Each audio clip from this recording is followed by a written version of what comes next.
technology. Woo! All right. Don't jinx it. Don't jinx it. All right. So composing music for games and geeks. So as I said to you before, I am both a chiptune artist and an orchestral music artist. I've been composing music since I was 12 years old. I started on an old Atari ST. So those of you who knows the old Atari ST computers, yeah. Amazing with MIDI. In fact, there were many studios out there, particularly in my home country of Australia, that were using STs way up into the early 2000s because they were basically stable as a rock. They were the epicenter of a lot of music studios. And that's where I got a hand-me-down from my school that just couldn't wait to get rid of it. I picked it up for 50 bucks, and I started composing with general MIDI. But since then, I moved on to two primary genres, full orchestral and chiptune. So here's a demo of the chiptune stuff that I do. So I combine a lot of that orchestral experience with chiptune to do kind of like an almost orchestral chiptune fusion.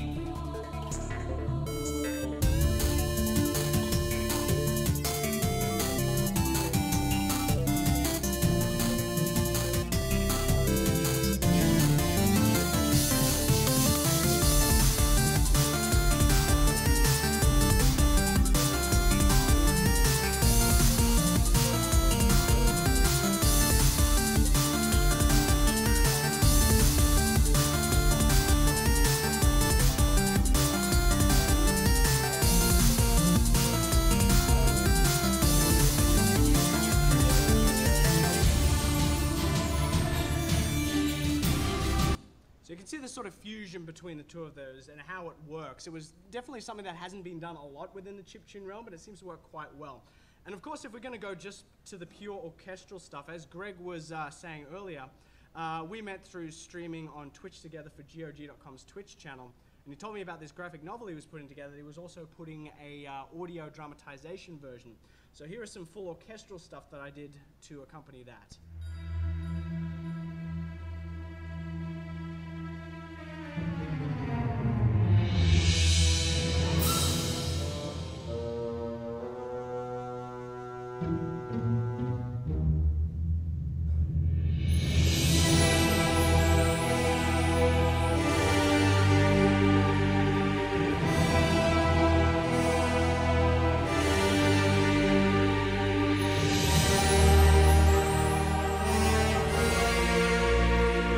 So that could be described as a kind of mix between sort of Mass Effect, Lord of the Rings. In fact, the brief that Greg gave me when writing that, in a particular passage, he would say things like, I'd say, Greg, what would you imagine that would kind of suit? Not that particular track, but other tracks in the soundtrack. What would you imagine that would suit? And he came back to me one time, he said, I picture, have you ever played the Leviathan expansion? And he basically said, you know, that kind of thing. So that gives you a general idea of how inspiration can be fed into how you compose music for a particular type of project. Now, to understand music in video games, you have to go back to the very beginning. God creates man, man creates video games, man destroys God, video games eat man, and Shodan inherits the earth. But no. In reality, it all began at the arcade. It was an idea of, let's put a cassette tape in an arcade box, and what could possibly go wrong? Basically, the first time we saw like heavy use of music in a video game was an arcade box for the rock band Journey, which featured music from Journey included in the arcade cabinet in a cassette tape which would be programmed to play during the last battle, and your role was to beat off all the rabid fans from getting to the band so they could complete their song. So that was like the earliest implementation of music in a game, and it was absolutely hilarious, and it sounded a little something like this when you played the game.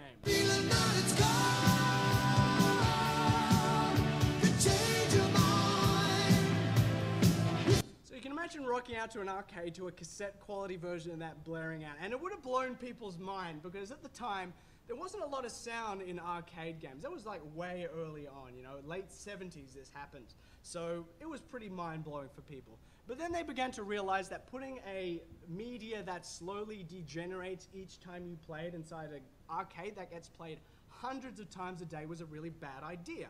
So they decided, screw cassette. We're going to use electrical impulse as a computer code fed into analog sound waves on the fly, output to a speaker.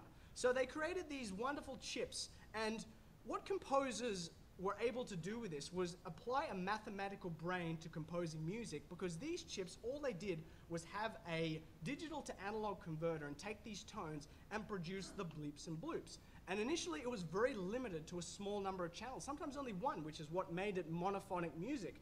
So noteworthy examples of that would have been Pac-Man and Pole Position, where you literally only had one sound, and it was like blip, blip, that kind of stuff.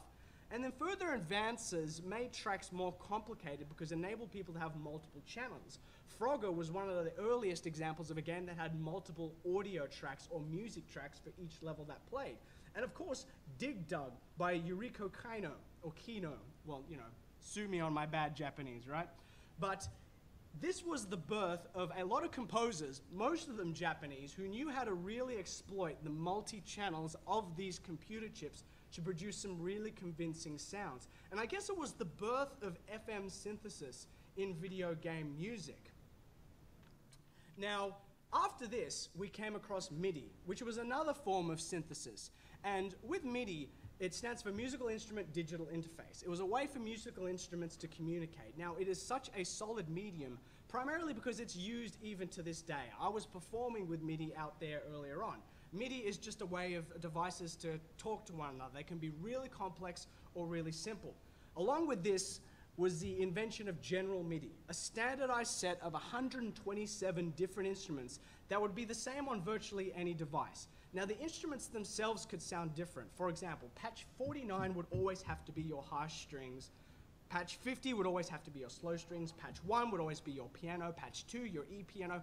But you could make them sound as good or as bad as you wanted. So this is where people thought MIDI was a great idea. I cannot squeeze an entire CD quality soundtrack into this floppy disk, right? But MIDI takes up a matter of kilobytes, and it's reproduced on the person's sound card on their end. The bad thing about MIDI was there was a lot of really shit sounding MIDI processors out there, and some really good ones. Who here knows of the Roland MT32? Now, the Roland MT32 was the multi-timbre sound card that basically was the bee's knees. It cost about $800 at the time. Only the richest people had it. And it was also a general MIDI module. But as for everyone else, they were basically stuck with either an AdLib sound card or a Sound Blaster sound card. And I'm going to give you a demo of how these two compare. The MT32, the bee's knees, to what everyone else in this room probably had, like an AdLib. This is Police Quest 2 by Sierra.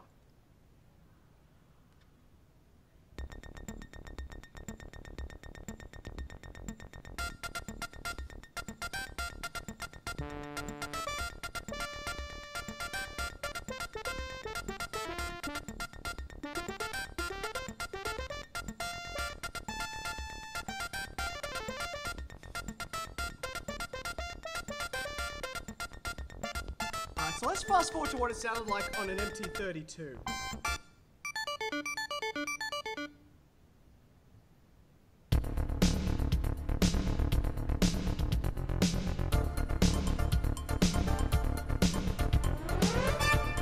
Exactly the same file, exactly the same source file, but completely dependent on what the user was running on their computer. Jan Hammer's sitting there going,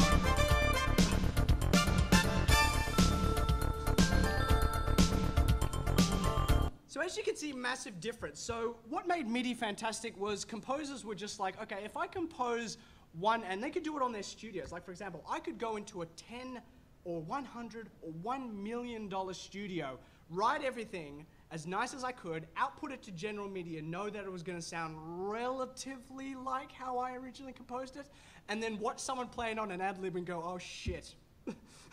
You know, so that's where MIDI kind of, it was good and bad for music composers. And then, of course, after MIDI, we moved on to compact disc. And of course, we could fit actual cinematic music into games.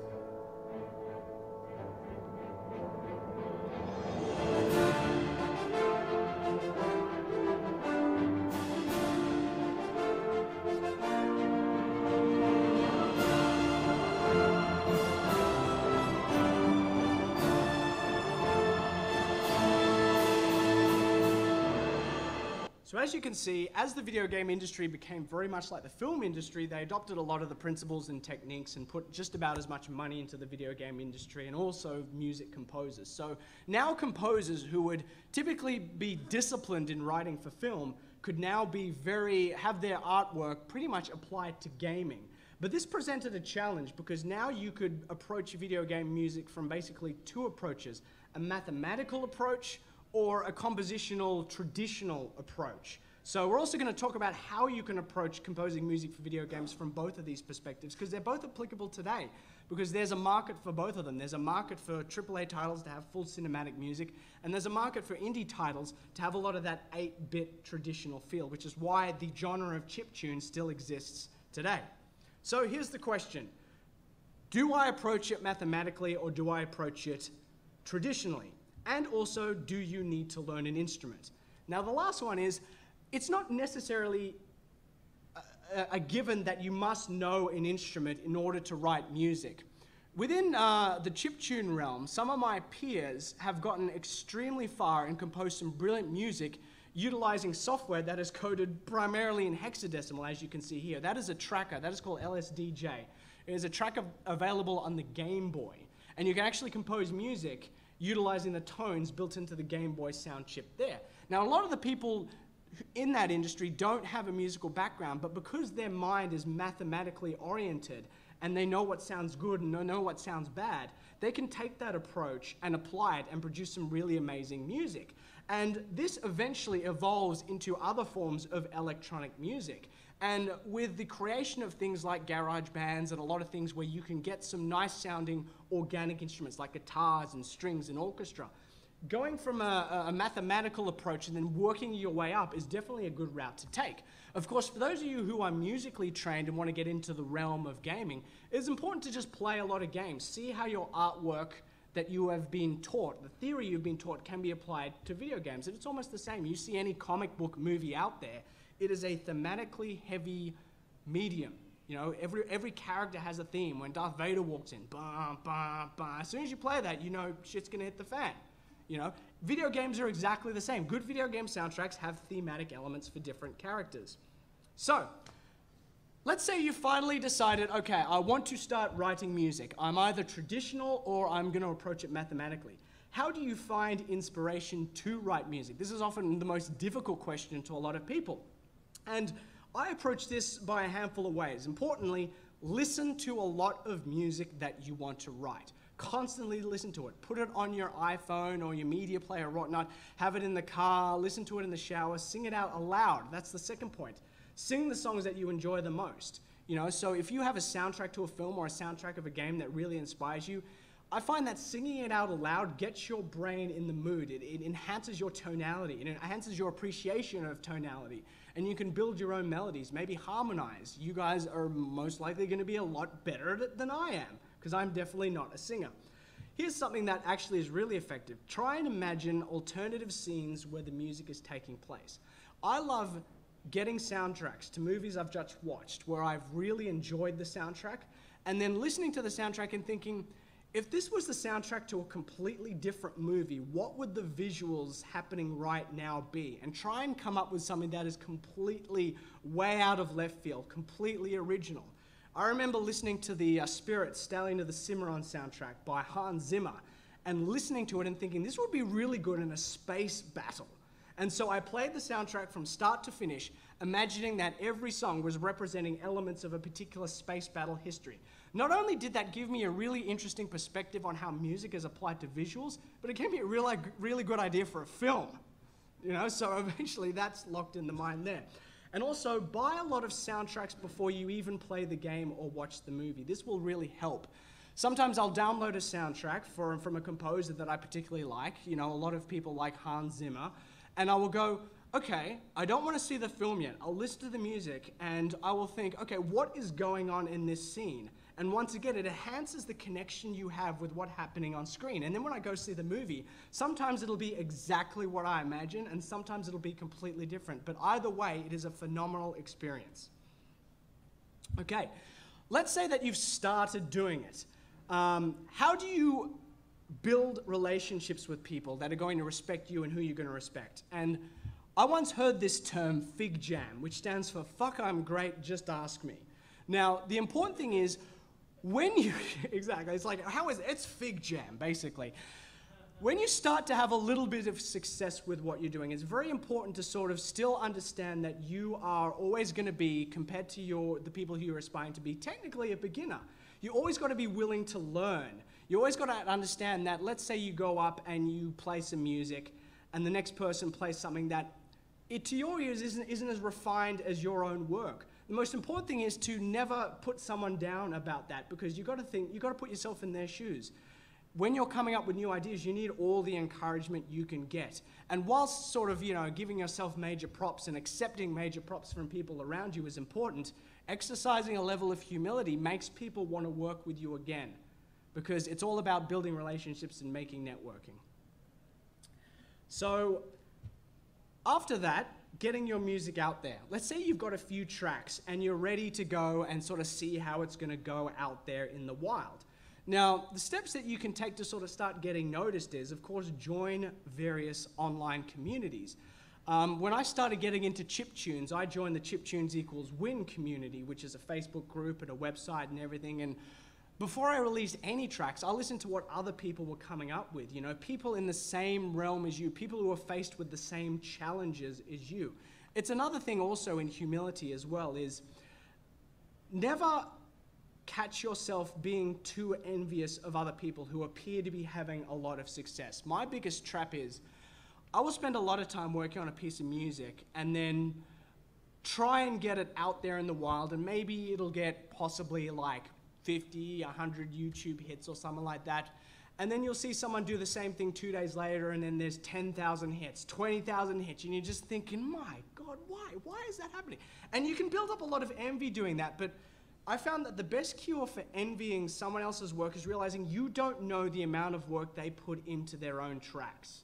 You don't know whether or not they could have worked 100 times more than you did. You only know how much you worked towards the work you produced. Someone out there could have spent a year producing that track, sent it to 50 people, second-guessed himself. He could have gone through 30 iterations, and when he finally released it, it was worth that 10,000 hits, that 20,000 hits. And that's why it's important. Never be too envious of other people, because you don't know the challenges that they personally faced. Another great way to get your workers out there is chase up Kickstarter projects that look like they're going to actually reach their goal. There are a lot of indie projects out there that don't have a full team. So if you're a musician that looks at a game and says, wow, I could really compose some music for this, hit them up on Kickstarter and just say, hey, guess what? I noticed that you're almost done funding your game. Maybe even kick them a donation just so you can get on their radar and just say, I'm a big fan of this game. I want to see it happen. I noticed that you haven't got a music composer yet. If I send you some demos, would you be willing to sort of connect with me and we can sort of work together? And if they say yes, you've immediately got an actual video game on your show reel. And that's just amazing. Kickstarter is fantastic for a lot of indie developers joining together and producing work. And that's the same with indie dev contests. There are a lot of contests out there, where you have to produce a project within sort of 30 days or 90 days, or sometimes as short as 8 hours, Join those as well, assemble a team and be challenged by composing music within a lot of tight constraints. Join websites such as SoundLister, and the reason why I said this is more advanced is SoundLister is just one example of a site that you can join and put your credentials and your portfolio up there. And basically, people can find, just like a search engine for music composers, and you put your portfolio up there, and if I'm producing a game, I could be an indie developer or a AAA developer. All I need to basically turn around to do and say is type in the credentials, and it'll come up with a list of people that fit that certain style, genre, and level of experience. So that's a good one there. Build a portfolio. The most important thing is get all your music out there. There's no such thing as a bad piece of music. There's also no such thing as a complete piece of music. So if you think you're going to complete a piece of music, you're not. You're going to release a piece of music. That's what happens when you release music. You release it. You never complete it. Life as a composer is completing a piece of music, basically. And of course, MAGFest it up. You guys are already here. This is the Music and Gaming Festival. This is the place to be, to meet and collaborate and chat to people and get involved in all the realms of music for video games. Now remember, not everybody was born Mozart. In fact, only one person was born Mozart, and I hear he was a bit of a dick, said Salieri. Those of you, how many have seen Amadeus? Yeah, exactly. You know exactly what I'm talking about. All right, so I told you I started writing on the Atari ST when I was 11 years old. Yeah, this is one of the very first songs I came up with, and it's very 90s and it's very bad.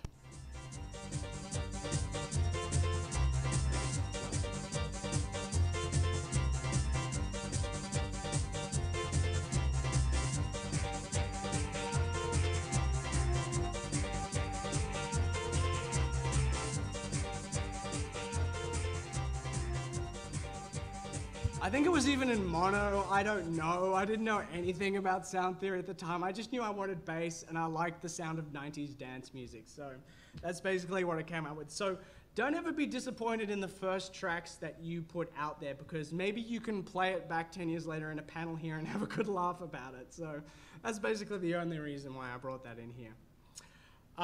Okay, so this is where we're going to bring a few other people into the chat here, and we're going to be talking to Greg and Trenday now, working with others in the industry. Now, I mentioned when you work with others in the industry, whether or not it's voice talent or writing and story talent, this can evolve the project. Bouncing ideas of other people in the project can influence your music and your experience with the game significantly. So first off, I'm going to have a chat to Trendane, who's going to explain to us exactly what is involved in coming on board to a project from a voiceover perspective, and what it's like working with other team members like writers and music composers with that particular craft. So Tren, I'm going to hand over to you right now. Oh, good. I mean, good. Yay, that's awesome. Well, one of the things that the point that I wanted to address that you mentioned earlier was humility. You had talked about, you know, how that's going to get you a lot further than being a conceited prick, and it's very true. I find that that's the same with pretty much not just with music and voice acting, but with anything. Kindness reaps its own rewards, and it's amazing how often it works. But you know, if you have that sense of humility, not only will people enjoy working with you, but they will seek you out to work with you again later on. And so you're kind of laying pavers to your own career by, you know, not being a jerk. But the other thing that you mentioned is that, you know, music you're never going to complete the piece. And I think that Greg will also agree that this is also true of stories.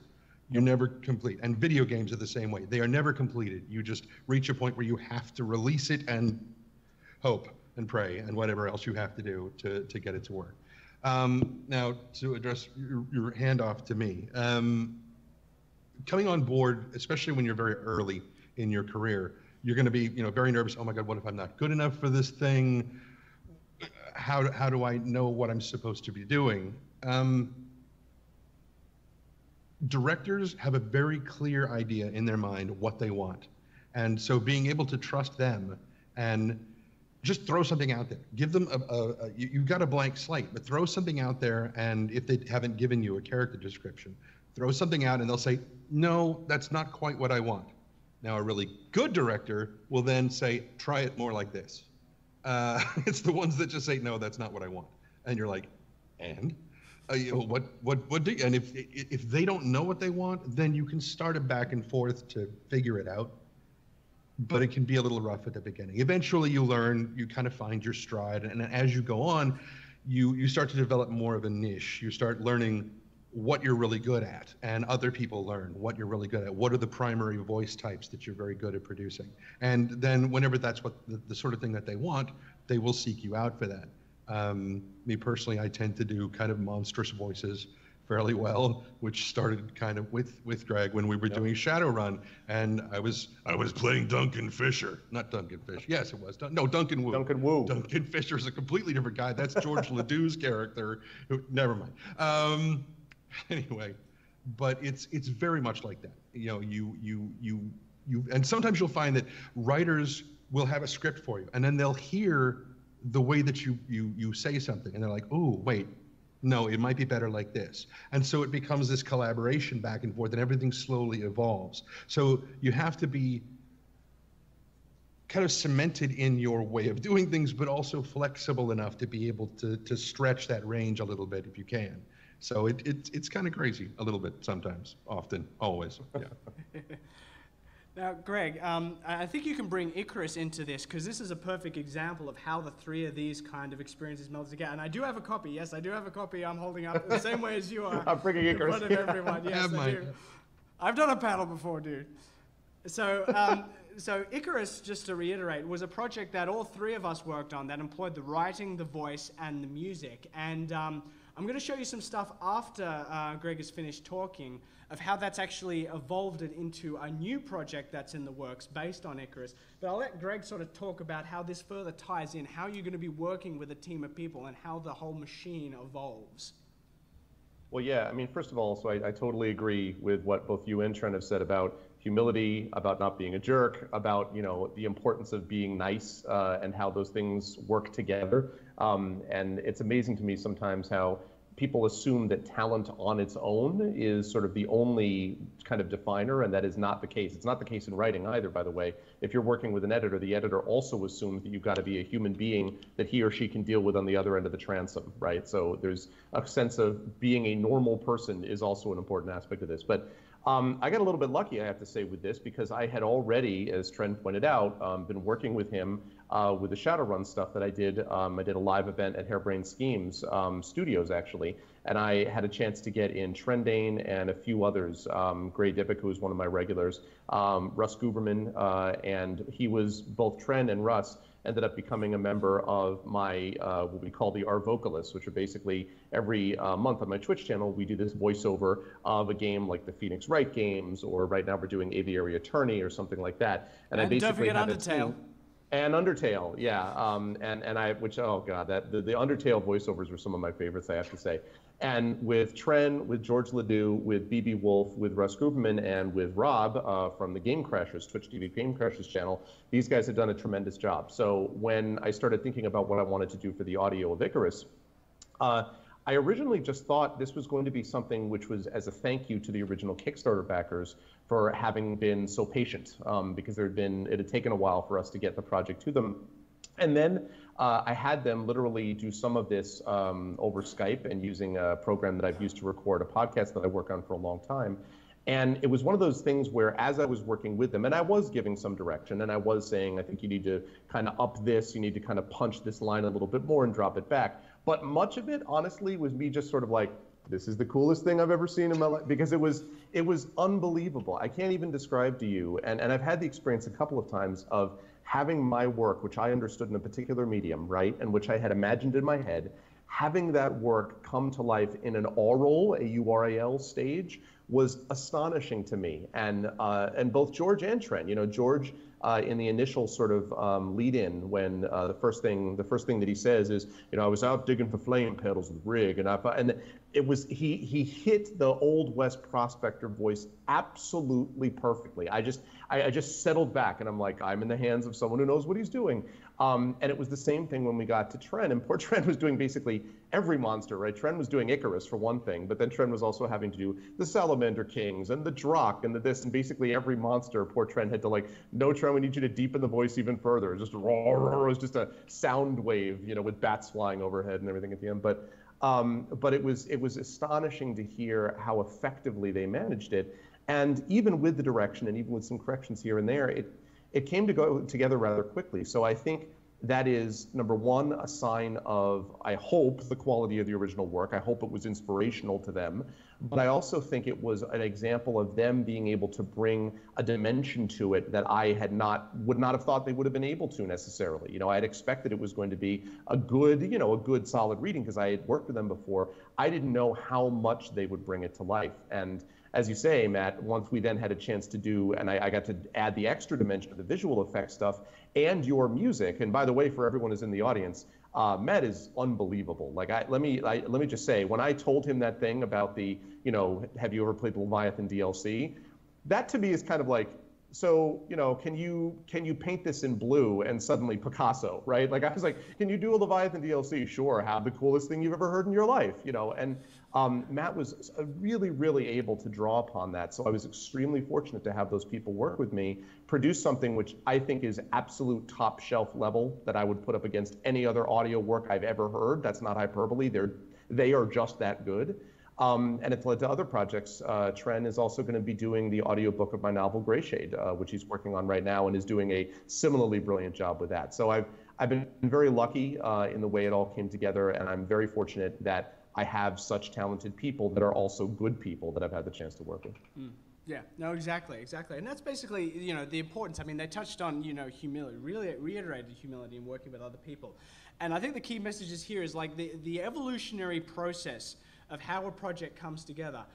Sometimes it doesn't have to go in the direction that you as a content creator of any particular discipline has to imagine it. It doesn't have to go in that same direction. Sometimes you get thrown a curveball, and it could be a curveball bounced off your own idea. Like you'll hit a note, and then the writer or someone will turn around and say, well, hang on a second, pull it back there again. I kind of liked it when you did that. And then you can take it down a completely different path. So, and if you work well with a lot of other people, you become this entity in itself. The project becomes an entity, and you all become the components. Now, I'm going to give an example. I'm going to throw those two visual novel demos up here on screen, guys. So I'm going to show you an example of how 3 of these disciplines can all work together there. No, not that picture. I'm sorry. Shay. My man Shay, right back there. Okay, so when it all comes together, this is the kinetic novel we are currently producing for the Icarus novel at the moment. So when the music was composed and we had the audio and the voiceover and everything, we produced this for WizardCon and thought, okay, it got such a good response at WizardCon, we may actually turn this into an actual thing. So this is in progress at the moment, but this is showing how all the disciplines come together. Is there sound? When Icky fell into the volcano, I was out digging for flame petals with Rig. Well, I was out digging. Rig was belly aching like usual. The stupid Solar, wagging his 2 tails like he had some kind of itch he couldn't scratch. How are we gonna make it if we don't have something to sell? Nah, I'm not gonna hear it, you. You don't do all that much work, you know.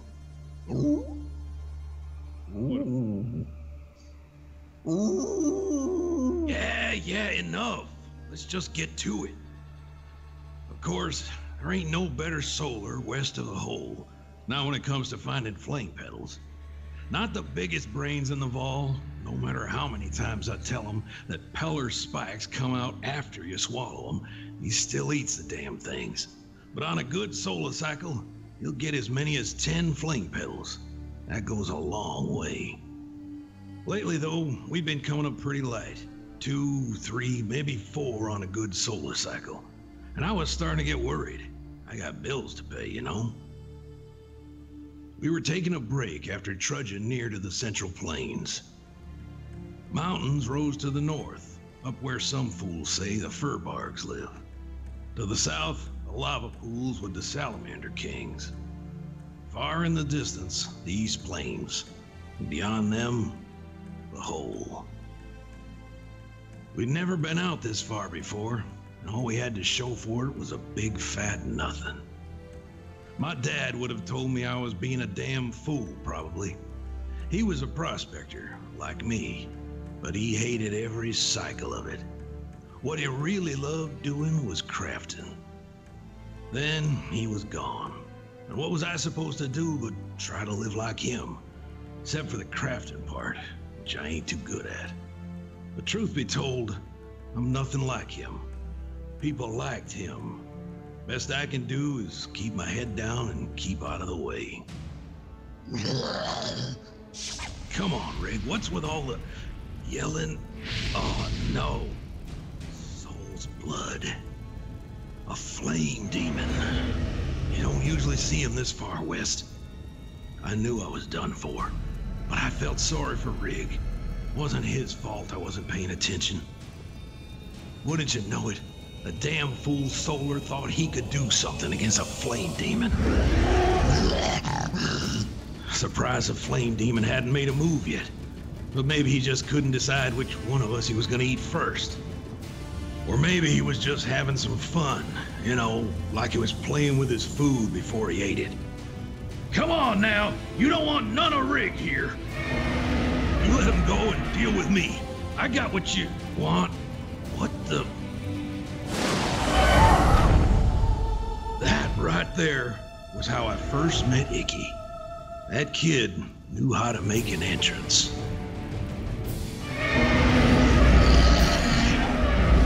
Even now, I can't explain what it was like to see it stand.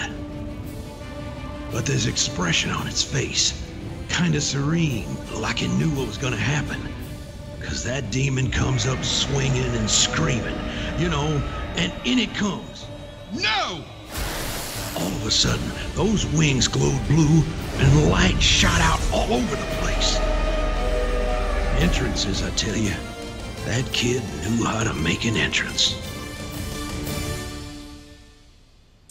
So that's a demo from part that's early in the book. We have one more demo of a part that's a little bit, not that, a little bit, a little bit later in the book.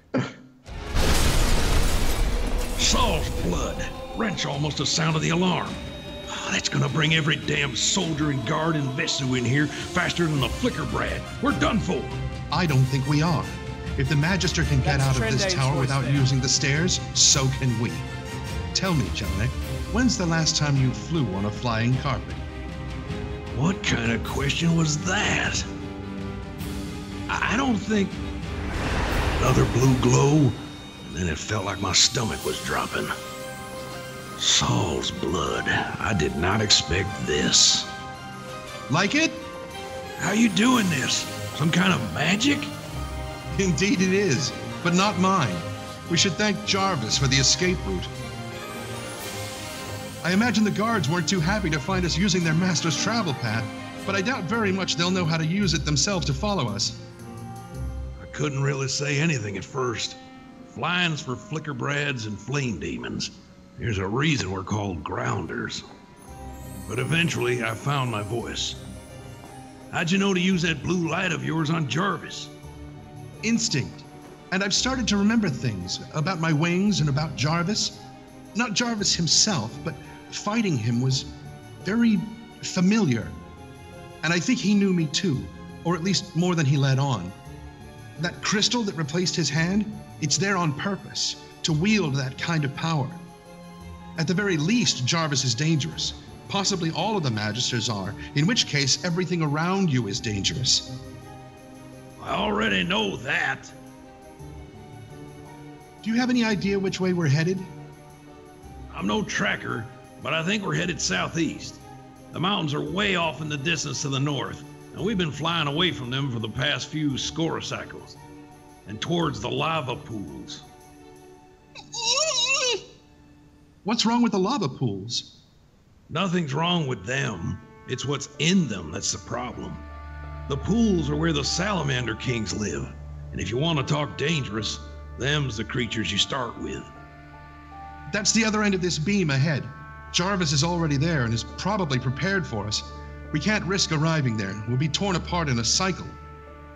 We'll have to risk it. Risk what? I'm going to do everything I can to smooth out your ride myself, but I don't think I'm going to be able to do that much in the air. You're going to need to steer. Steer what? The carpet! Saul's blood! It was taking everything I had to keep the carpet as level as possible. I wasn't no fool weak-armed grounder like Renshaw, but I ain't no young'un either, and it was harder than anything to keep me and my solar safe on top of the thing. Well, Rig, I'm sorry. I've had a good time with you, boy, and that's no lie. No chance, you rock brain. We can't get there. The solar was right. It was the most fool idea ever, but it beat drowning in lava.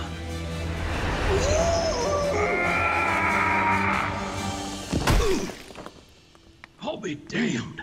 We cleared it after all. Are you surprised? Not to see you, but to be alive? Well, yeah, I'm surprised about that for sure. Hey, where's Rig?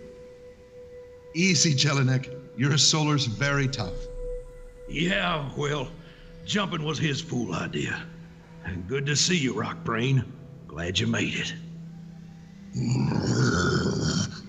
What is it? Saul's blood! I'd never seen one before, but I knew exactly what that giant thing was coming out of the lava. There wasn't any doubt we were looking at a living, breathing Salamander King.